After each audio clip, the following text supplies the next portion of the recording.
Neil? Thank you, Bill.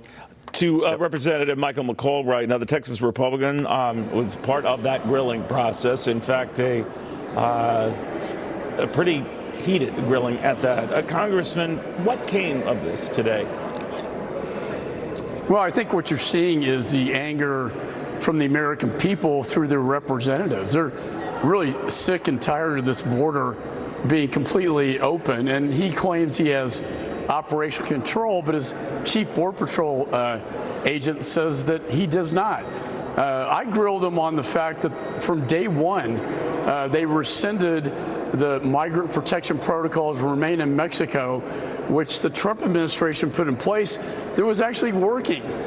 When they rescinded this, Border Patrol told me had a direct cause and effect to opening up the border wide open. And Mayorkas said they did that because of the unjustifiable human cost. And I went down a litany of, well, can you justify, 5 million encounters? Can you justify 100,000 people dying in this country from fentanyls pouring it across this border, not to mention the 100 suspected terrorists, to the migrants who died in 18-wheelers in my state, and it goes on and on and on.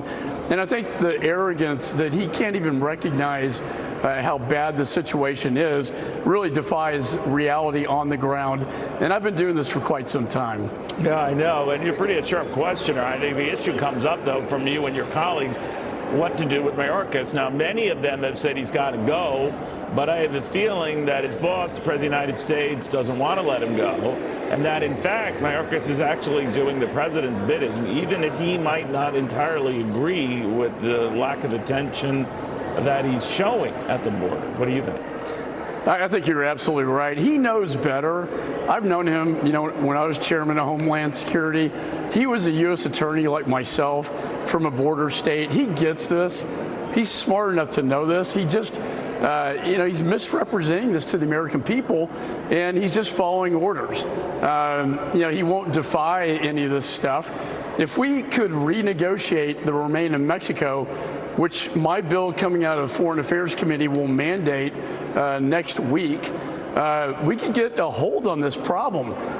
But they know it would work, but they don't really seem to care. And it's the arrogance that's where you're seeing the anger coming from the members. And we're getting it from our constituents, me particularly. My home state of Texas has gotten the brunt of this whole thing. I would imagine in your state it's going to get a lot worse. We're 3 weeks away from Title 42 going away. It's bad enough as it is with Title 42 in place. But a lot of these cases that have now been adjudicated on the Mexican side of the border will now come to our side of the border. What are you hearing about how many come over, how these numbers could surge? Well, that's right, because before this administration, they'd have to remain in Mexico pending their asylum claim. Only 15% qualify, but now they come into the United States. We don't have detention, so now we have catch and release, and they're let go. So I asked the secretary, 5 million encounters at the border since they came into office. What in the world are we going to do with 5 million people that have no legal status?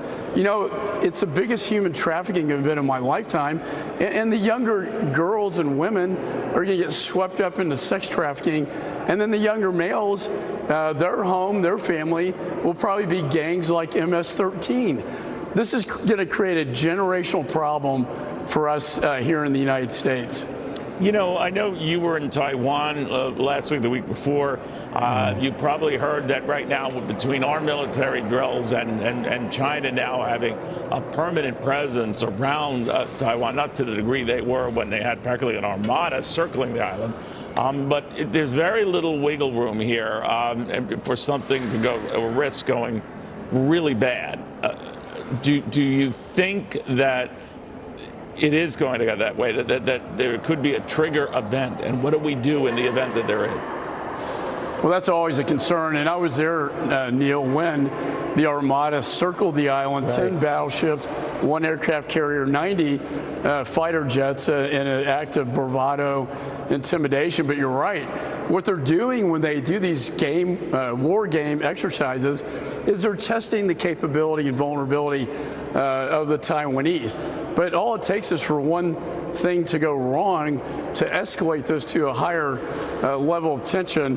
And as you know, that's how bad wars get started. I think deterrence is key here, and we got to get the weapons that I signed off on 3 years ago in there so that we don't have a war and a conflict with Communist China. Congressman, you've been a busy fellow of late. Thank you very much for taking the time to chat with us. Thank you, Neil. Congressman McCaul on all of that. An update.